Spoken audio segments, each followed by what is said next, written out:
2013 թվականի ապրիլին երկուրում պայթեցին Բոստոնյան մարաթոնի վերջնագծի մոտ, սպանելով 3 ու վիրավորելով 264 մարդ։ Տեսախցիկների միջոցով ոստիկանությունը պարզել էր երկու կասկածյալներին՝ եղբայրներ Թամերլան ու Ջոխար Ցառնաևներին, որոնցից առաջինը այնուհետև սպանվել էր ոստիկանության հետ փոխհրաձգության ժամանակ։ Ջոխարը հունվարի վերջին կկանգնի դատարանի առաջ։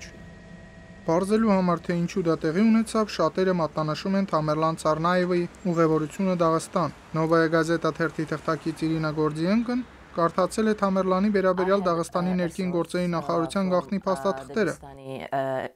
Նրա խոսքերով ոստիկանությունը հատուկ գործ է կազմել, ուր գտնվում են հետաքննության նյութերը, սակայն նա ասում է, իրեն հաջողվել է իր աղբյուրների շնորհիվ կարդալ գաղտնի այդ գործը։ Համաձայն Գորդիենկոյի աղբյուրի, Թամերլանը առցանց կապեր է հաստատել երկու հայտնի դաղստանցի ապստամբների՝ Կանադայի քաղաքացի Ուիլյամ Պլոտնիկովի և պաղեստինցի Մանսուր Նիդալի հետ։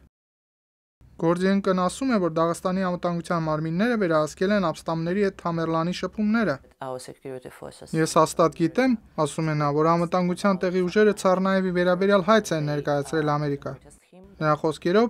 այնտեղ երբ առաջին անգամ նկատել են Ցառնաևին և փորձել պարզել նրա ինքնությունը ու ծագումը, պատասխան չի եղել։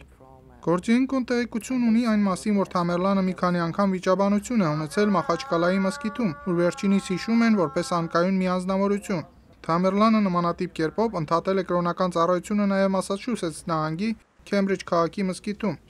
Բոստոնի մահմեդական կազմակերպությունից Իսմայիլ Ֆենին նշում է, որ տարաձայնություններ են ծագել ամերիկյան տոների մահմեդականության սկզբունքներին համապատասխանելու առումով։ Ֆենին պատմում է, որ իրենք երկու դեպքում էլ զրուցել են նրա հետ ու պնդել, որ նա պարտավոր է ընդունել վարվելակերպի կանոնները։ Դաղստան ժամանելուց 2 շաբաթ անց հակաահաբեկչական գործողության ժամանակ սպանվել են այն երկու անձինք, որոնց հետ Ցառնաևը ունեցել է առցանց շփումներ։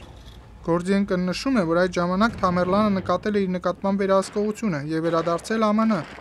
Գորդիենկոն կարծում է, թե քիչ է հավանականությունը, որ Թամերլանը ռազմամարզանք է անցել Դաղստանում գտնվելու ընթացքում, ու ավելացնում, որ Դաղստանի լեռներում երբեք չեն գործել ռազմական մարզական ճամբարներ։ Սակայն դեռ անպատասխան է մնում այն հարցը, թե ինչու եղբայրները դիմեցին նման քայլի, և կան հույսեր, որ Ջոխար Ցառնաևի դատավարության արդյունքում ավելի շատ լույս կսփռվի դրդապատճառների վերաբերյալ։ Տիգրան Մարտիրոսյան, Ամերիկայի ձայն, Վաշինգտոնից։